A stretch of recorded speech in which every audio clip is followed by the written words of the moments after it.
Aujourd'hui, on va voir 10 conseils pour protéger vos jeux de société, vos jeux de cartes à collectionner, bref, tous les jeux que vous voulez, que vous soyez joueur de gros jeux experts ou que vous soyez joueur de TCG ou même des jeux famille. Si vous voulez jouer de longues heures et de longues années, il va falloir protéger vos jeux et également votre corps et votre santé, et donc je vous propose quelques conseils, une liste non exhaustive aujourd'hui, peut-être des choses qu'évidemment que vous connaissez déjà, mais en tout cas des petits des outils pour en tout cas les mettre en application, et peut-être aussi des choses que vous connaissez peut-être pas. Donc vous me direz en commentaire si vous avez des astuces, des idées, si ça vous a été utile cette vidéo. Je pense qu'il y a des, peut-être qu'on va rien vous apprendre, ou peut-être vous dire tiens pourquoi pas ça ou ça. Donc sans plus attendre, on va commencer avec le tout premier point pour protéger nos jeux de société, nos cartes adorées. Quel est le premier point, le point je trouve le plus important et peut-être qu'on oublie le plus souvent, c'est l'hygrométrie. Et oui, parce que l'hygrométrie, l'hygrométrie ça fait partie de la conservation de nos jeux. Qu'est-ce que c'est que l'hygrométrie? C'est le taux d'humidité qu'il y a dans l'air, et moi je l'utilise beaucoup pour mon instrument de concert, hein. J'enseigne la guitare classique et il faut que ma guitare soit tout le temps à 50% d'humidité. Sur les guitares de luthier, si jamais il y a trop d'humidité, elle peut casser, et quand c'est des instruments à plus de certains milliers d'euros, et ça peut être pareil aussi pour vos jeux. Si vous avez des gros jeux à collection et qui coûtent des centaines d'euros, vous n'avez pas envie de les racheter, ou si c'est des jeux très rares, vous ne pouvez pas les racheter. Donc comment faire pour pas que vos cartes gondolent, pour pas que vos cartes soient petit à petit prennent plus de marques, etc. Il va falloir faire attention à l'hygrométrie, donc faire attention à ce que ça soit ni trop humide, puisque dans ce cas-là sinon elles vont gondoler, ou alors trop sec, et dans ce cas-là ça va être un peu cassant, façon de parler, mais en tout cas vous allez plus facilement marquer vos plateaux, etc. Donc nous en musique, on protège un instrument avec plusieurs choses. On a en fait à l'intérieur de la housse, on peut mettre ce qu'on appelle un humidipack qui permet d'être toujours à 50%. Mais nous dans les jeux de société, qu'est-ce qu'on utilise? On utilise souvent les petits sachets de sel là qu'on a dans nos boîtes, et il faut penser à en avoir de temps en temps parce que ça peut être toujours utile. Mais chez vous, qu'est-ce que vous faites? Comment vous allez pouvoir faire? Évidemment, l'humidité, si vous avez vos jeux dans un garage, dans une cave, si vous les laissez dehors, bon, évidemment, ça, y a pas débat. Mais même quand c'est chez vous, c'est pas toujours évident de gérer votre humidité. Quand il y a du vent, c'est trop sec. Quand il pleut de longs mois, comme en ce moment, à l'arrivée, ça va être trop humide. Et donc, il faut trouver le juste milieu en fonction de l'endroit où vous vivez. Alors, les petits conseils, qu'est-ce qu'il y a? Il y en a plusieurs. Tout d'abord, comme on disait, effectivement, vous avez dans vos boîtes la possibilité de mettre des petits sachets là de sel. Il y en a souvent, mais c'est pas toujours le cas. Il y a aussi, alors je suis pas spécialement sponsoré pour les marques, mais il y a des marques maintenant qui font des choses pour les jeux de société, pour mettre dans vos boîtes, par exemple le distributeur qui a envoyé ça. Alors par contre, ce qui est dommage, c'est que c'est 65% pile. À la limite, effectivement, c'est moins gênant que pour un instrument de musique, mais c'est vrai que ça soit pour vos jeux et même pour votre santé, c'est toujours intéressant dans votre pièce d'être aux alentours de 50%, on va dire entre 45 et 55. Si c'est trop sec, c'est pas bon pour vous non plus, et si jamais c'est pas bon pour vos poumons si c'est trop humide, et si c'est trop sec, c'est pas bon pour vos yeux, c'est pas bon pour votre gorge irritée, etc. Bref, ni pour vos jeux, ni pour vous. Donc vous allez me dire ouais, mais en fait ces petits trucs là, pour nous ça va rien changer. C'est pas faux. Alors il y a plusieurs choses. La première, moi pour la guitare, on utilise des petits sachets humidipack qu'on va pouvoir mettre pour avoir 50%. Donc vous pouvez aussi, si vous avez vraiment un gros jeu de collection, avoir des sachets comme ça, même si c'est pour les guitares, ça marche aussi pour une grosse boîte de jeu, pour un KDM ou autre. Vous pouvez mettre ces humidipacks, je mettrai des différents liens en description, j'ai pas d'affiliation avec tout ça, mais pour essayer d'avoir vos énormes boîtes toujours à environ 50% d'humidité à l'intérieur. Par contre, ces systèmes de régulation hygrométrique, c'est à changer tous les 3-4 mois. Mais si vous avez un jeu de collection auquel vous tenez beaucoup, voilà, encore une fois, pour les gros jeux, ça peut être intéressant. Mais ça suffit pas pour protéger votre santé, comme on disait. Qu'est-ce que vous pouvez proposer d'autre? On va changer d'écran et je vais vous montrer ce que j'ai en dessous là, ici, dans la maison, qui me sert évidemment surtout pour ma guitare, mais comme c'est la pièce aussi où il y a tous les jeux, évidemment c'est une pièce pour être toujours à 50% d'humidité. On y va et on va regarder ça un peu plus en bas. Hop, allez, me revoilà. Et donc nous avons plusieurs choses. La première, c'est pour l'humidité. Tout simplement, vous pouvez avoir des machines comme celle-ci qui vous permettent de réguler avec les télécommandes, etc. Vous allez pouvoir réguler comme ça alors je me mets un peu comme ça, l'humidité dans votre pièce. Donc si vous allez pouvoir régler à 50%, et dès que c'est plus bas, ou à 55, 60, ça va mettre de l'eau. Alors je vous invite à mettre de l'eau plutôt déminéralisée, c'est pour tout ce qui se passe dans les particules dans l'air, c'est peut-être mieux. Donc vous avez ça, et même vous avez les télécommandes, ou même à distance, quand vous n'êtes pas chez vous, vous allez pouvoir voir si l'hygrométrie est bonne chez vous, ou si vous avez une super maison, il y a peut-être un truc déjà automatique. Alors vous allez me dire, il n'y a pas de machine qui fait les deux. Donc si jamais vous êtes trop sec, et ben du coup il faut utiliser l'humidificateur, ce qu'on appelle, d'accord. Et si jamais c'est trop humide, il va falloir utiliser un déshumidificateur. Donc j'ai une deuxième machine, hop, comme celle-ci, voilà, qui va nous permettre pour le coup d'absorber l'humidité dans la pièce. Alors évidemment, ça va dépendre de la taille de votre pièce, mais sur ces petites machines là, on va dire que il y en a une qui ça coûte dans les 80 €, l'autre elle coûte plutôt dans les 150-200. Ça va dépendre évidemment de la taille de votre pièce. Moi je suis sur une pièce dans les alentours de 15 mètres carrés. Si vous êtes dans un salon, bah faudra avoir des choses qui risquent d'être un peu plus onéreux. Mais c'est vrai que ça c'est l'idéal, puisque bah, à l'arrivée vous n'avez pas besoin de protéger l'intérieur de chacune de vos boîtes. Si vous avez une pièce qui gère tout ça, et ben un système, on va dire, qui gère tout ça dans la pièce, c'est impeccable pour vous et pour vos jeux. Donc ça, je pense que c'est vraiment un des points super importants, et je pense qu'il y en a peu qui y pensent. Donc à mon avis, rien que sur ce type-là, vous aurez peut-être appris des choses. Qu'est-ce que je pourrais vous dire? Évidemment, quand vous partez en vacances, quand vous partez au ski, quand vous partez quelque part, bah ça c'est différent, et c'est là où vous allez utiliser les différents systèmes que vous allez mettre dans vos boîtes pour protéger vos jeux, etc. Mais évidemment, les jeux, c'est pas comme une guitare. La guitare, ça peut se casser très rapidement, surtout quand c'est des milliers d'euros. Mais par contre, sur les jeux, généralement, c'est pas parce qu'il va pleuvoir, sauf si vous mettez votre jeu sous la pluie, c'est pas parce qu'il va pleuvoir une journée que votre jeu va s'abîmer. Donc c'est une histoire plutôt de durée, et donc de faire en sorte que l'endroit où vous êtes ne reste pas trop longtemps, ou trop humide, ou trop sec, évidemment. Donc c'est pour ça que c'est intéressant de réguler. Maintenant, par rapport aux instruments de musique, la variation est moins gênante, on va dire, dans les jeux de société, dans les jeux de cartes, mais quand même, si vous avez des cartes, par exemple il y a une carte de Pokémon, je crois qu'il valait 1 million, ou je sais plus combien, 4 millions d'euros, bah évidemment, si vous avez une carte à quelques millions, moi je vous invite à avoir un humidificateur, un déshumidificateur, et avoir tout le système de protection qu'il faut pour protéger vos cartes. Voilà en tout cas le premier point. Je peux vous laisser en commentaire ce que vous en avez pensé. On continue avec le deuxième point. Alors ça aussi peut-être qu'on n'y pense pas toujours, c'est peut-être une évidence, mais on n'y pense pas toujours. C'est le soleil en lumière directe. C'est-à-dire que moi ici à côté j'ai la fenêtre. Souvent vous avez une fenêtre quand même dans votre salle de jeu, surtout pour jouer en journée.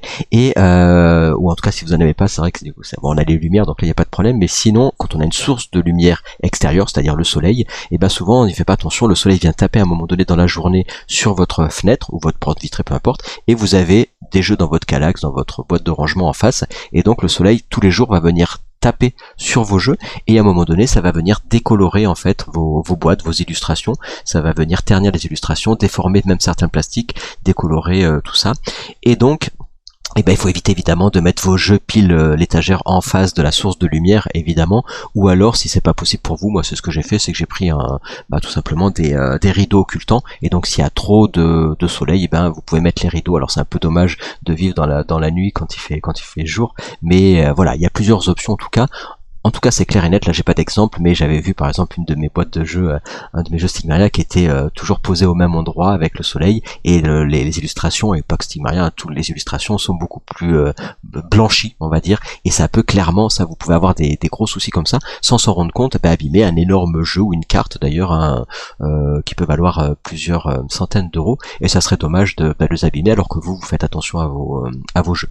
Donc voilà, attention, source de soleil indirect, c'est le point numéro 2 que je vous invite à faire attention. Alors vous risquez un peu moins de problèmes là-dessus. Si vous êtes chez vous, je pense pas que vous prendrez de coups de soleil derrière une vitre, mais pour le jeu, par contre, faites-y attention. Troisième point, en fait ça va être le troisième point, il va rejoindre le premier et le deuxième. On a hygrométrie, on a parlé de soleil, alors soleil ou pas soleil, et du coup qu'est-ce qu'il y a avec le soleil et l'hygrométrie? On a un troisième point qui est la température.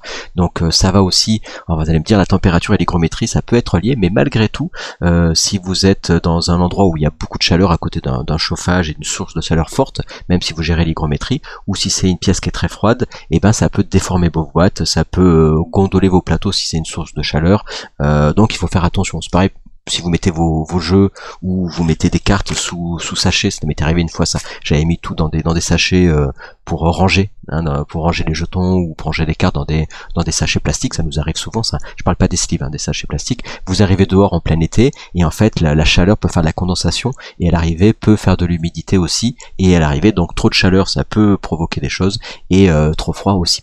Donc faites attention, point numéro 3, et évidemment à la température. Ça paraît évident, mais même pour vous, si vous êtes entre 19 et 24 degrés, ça me semble pas mal d'essayer d'avoir une température aussi constante, évidemment. Même si ça c'est un point, je pense que de toute façon vous y faites attention. Je pense pas qu'il fasse 4 degrés chez vous, ou 30, quoique souvent on a tendance à surchauffer plus qu'à pas chauffer, je crois. Donc surchauffer c'est pas bon non plus, ni pour vous, ni pour vos jeux. Voilà. Quatrième point. Quatrième point qui est assez intéressant, qui est assez rigolo parce que évidemment vous allez me dire bah oui Gab, ça c'est sûr, on le savait déjà, il faut pas manger avec à côté de nos jeux, il faut pas boire à côté de nos jeux parce que si on boit et qu'on mange à côté de nos jeux, et ben on risque de faire tomber un verre et là patatras, le jeu de collection, je vous en parle pas. Si vous mangez des popcorn, vous avez les doigts gras, évidemment faut vous laver les mains avant de jouer si vous voulez protéger vos cartes, etc. Ce sont des évidences, mais qui dit que dans l'absolu vous faites attention de ne pas manger et boire juste à côté de vos jeux, fait que souvent quand vous êtes en groupe de joueurs, quand vous avez du monde à la maison, etc., et ben on va avoir tendance à, le contraire, ça c'est pour vous, à ne pas boire, parce que comme on va faire attention à pas abîmer nos jeux, on va avoir tendance à boire très peu, et c'est vrai que quand on joue à des gros jeux experts, et quand on a du monde, ou quand on joue en gros groupe, ou dans des festivals, etc., on va passer 3, 4, 5 heures, 6 heures à jouer, et on va pas boire, et ça pour le coup, bah, les jeux, tant mieux, ils s'en tiendront très bien, mais vous un peu moins, donc que ça soit pour des douleurs lombaires, pour des douleurs de dos, pour que ça soit pour les mal de crâne, pour mal aux yeux aussi, etc., c'est vrai que c'est important, bah, toutes les heures de penser à avoir votre gourde et votre bouteille pas très loin, pas sur la table où il y a vos jeux, mais de pouvoir en tout cas aller rapidement avoir accès à pouvoir vous désaltérer. Et souvent on se dit oh non c'est bon, je boirai plus tard ou j'irai à la cuisine, mais je vous invite quand même à avoir plutôt de quoi boire dans une gourde à côté de vous, et comme ça vous faites un peu les allers-retours réguliers. Vous allez me dire bah oui c'est évident Gab, et oui c'est évident, mais en fait on boit pas suffisamment. C'est vrai qu'il faut boire en général au moins 1,5 litre par jour, et c'est vrai qu'on le fait pas souvent, et encore moins quand on est en train de réfléchir sur un de nos jeux. Les heures passent et les heures passent, que vous soyez sur des tournois de jeux de cartes à collectionner ou sur des gros jeux experts, faites-y attention, prenez votre gourde avec vous, c'est votre allié précieux. Là c'est pas pour vos jeux, mais c'est pour vous, faites-y attention, mais évidemment c'est pas pour une raison pour les renverser sur vos jeux. Voici pour le quatrième point, et on continue avec faites des pauses régulières évidemment. Sleeves ou pas sleeves, comment ça se passe? Alors si vous voulez protéger vos jeux, souvent on dit bah sleevez vos cartes, mettez-les sous pochette, toutes vos cartes, ça prend du temps, c'est plus cher, ça prend plus de place. Si vous avez des boîtes qui permettent pas de mettre toutes vos sleeves, ben c'est un problème.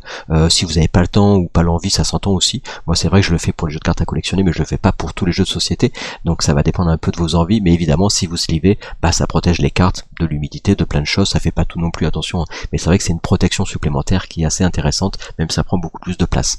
Dans tous les cas, si vous sleevez pas, moi je vous invite à jouer toujours sur une surface où vous avez une nappe, ou alors en tout cas un tapis de jeu, ce qui vous permet de récupérer les cartes. Si vous avez pas, moi j'ai des ongles en tant que guitariste, mais si vous avez pas d'ongles, des fois c'est galère, on essaie d'attraper la carte, on n'y arrive pas, parce qu'il n'y a pas de tapis, vous jouez directement sur la table, et là vous allez abîmer vos cartes parce que, ou vos plateaux, parce que vous n'avez pas attrapé les jetons ou les cartes. Donc jouez sur un grand tapis de jeu, ou jouez sur une nappe pour vous permettre en tout cas de récupérer plus facilement vos cartes si elles sont pas sleevées. Donc sleeve ou tapis ou nappe, mais en tout cas évitez de jouer avec directement les cartes sur la table, sinon vous risquez à chaque fois de dire ah j'arrive pas à l'attraper, et c'est un bon coup ça pour abîmer les bords de vos cartes, et ça serait dommage. Donc nappe épaisse, tapis de jeu, etc., plus facile à attraper et des coins moins abîmés. Point numéro 6, on y va. Le mélange, et oui, parce que mélanger ces cartes, ou mélanger, ça peut aussi abîmer vos jeux, vous le savez très bien.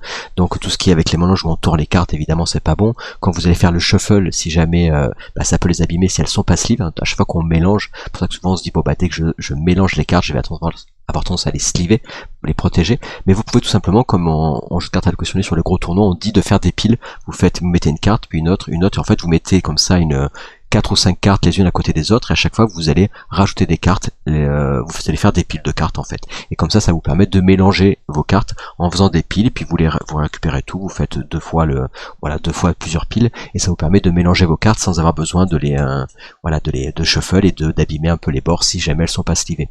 Donc ça aussi, attention au mélange. Il y a le rifle, je sais pas si on dit rifle ou rifle, enfin bref, doux, donc des trucs dans les casinos, mais il faut pas piller vos cartes, faut que ce soit doux aussi pour pas les abîmer sinon. Mais moi ce que je préfère, c'est sur tapis de jeu, mélanger par paquet et faire des piles, c'est ce qui fonctionne le mieux.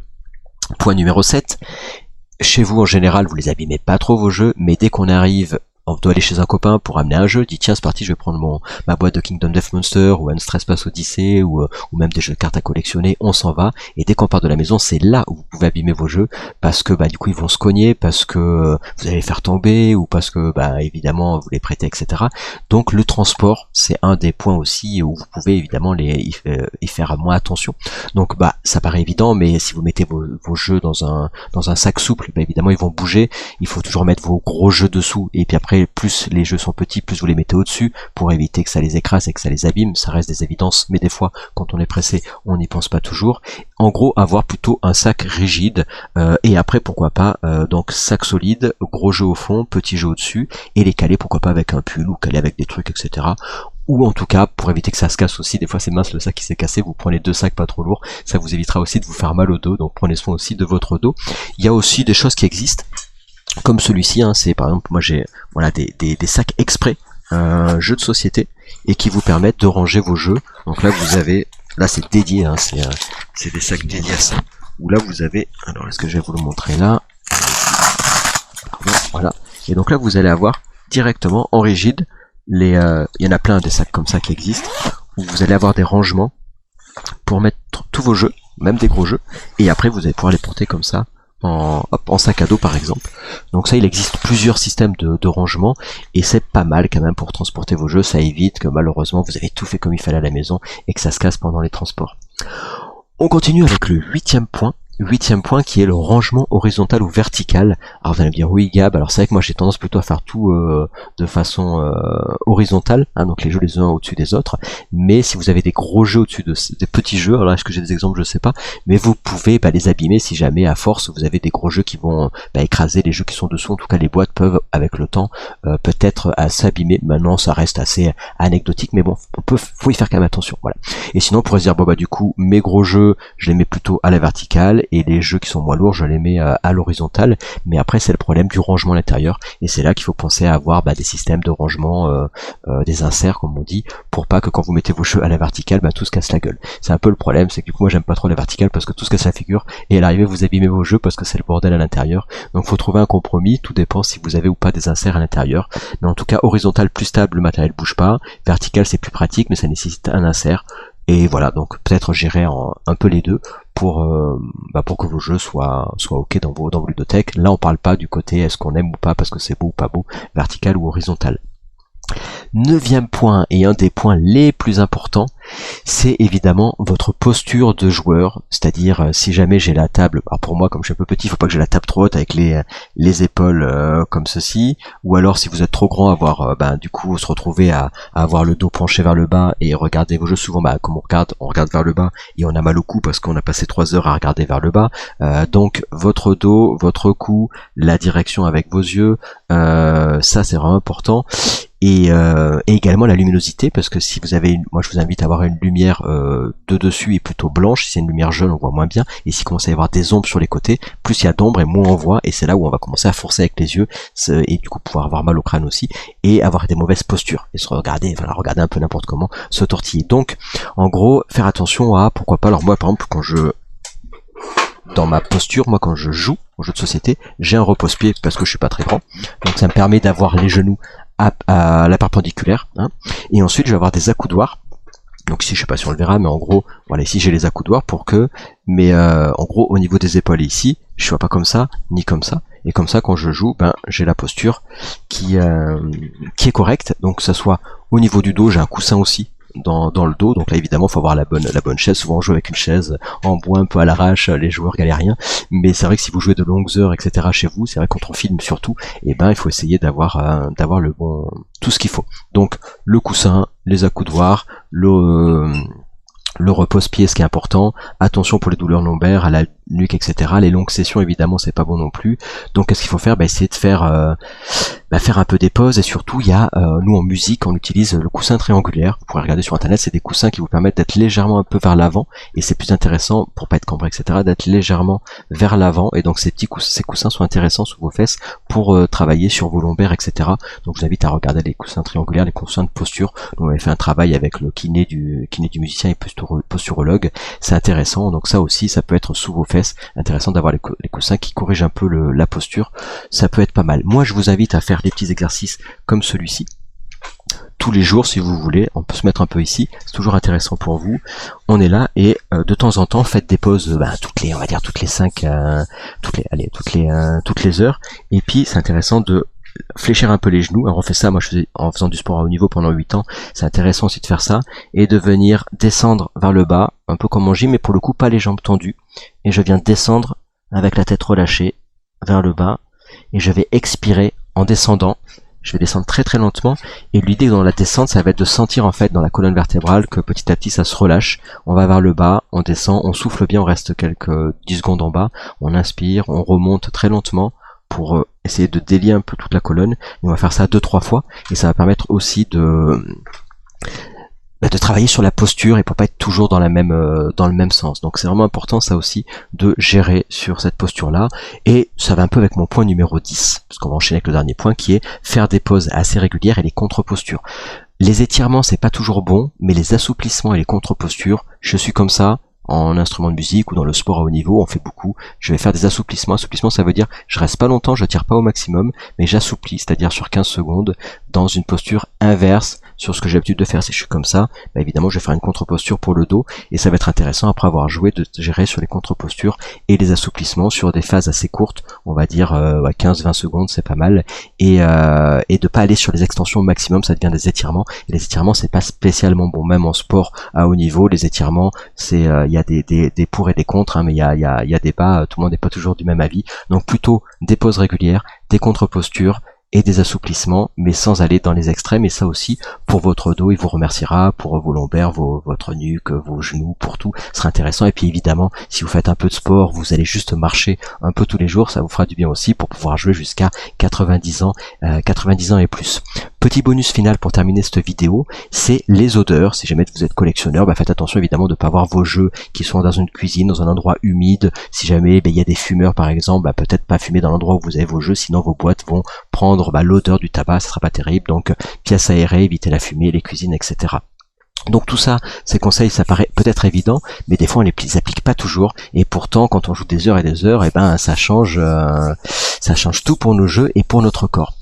J'espère que cette vidéo vous a plu, je vous invite en tout cas à vous abonner sur la chaîne et puis à dire ce que vous en avez pensé au niveau des commentaires, une vidéo qui change un petit peu de d'habitude, et si ça vous a été utile. Sur ce, je vous dis jouez bien avec vos jeux, et puis dites-moi vous si vous avez des astuces pour votre corps et pour vos jeux.